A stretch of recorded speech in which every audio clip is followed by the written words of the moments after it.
Mahasiswa KKN Stikes Sukabumi menggelar simulasi penanganan medis bencana longsor. Simulasi digelar sebagai persiapan mahasiswa langkah awal menangani korban longsor kelak terjun di masyarakat.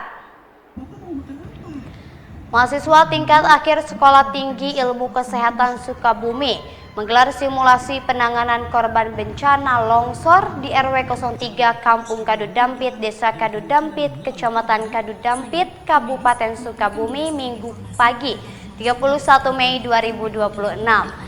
Simulasi dilakukan guna memberikan pemahaman penting bagaimana peran tenaga medis dalam penanganan pertama korban longsor.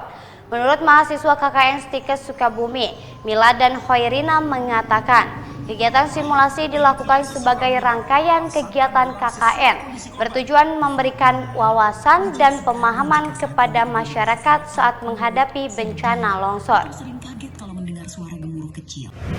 diadakannya acara ini adalah untuk menambah wawasan pada masyarakat terkait dengan penanganan pertama dan juga cara mengevakuasi saat terjadinya bencana longsor.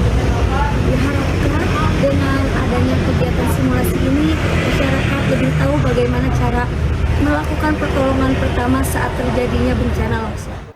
Sementara itu, dalam simulasinya banyak korban tertimpa longsor dan berhasil dievakuasi tim penanganan bencana serta langsung dilakukan penanganan pertama oleh tim medis.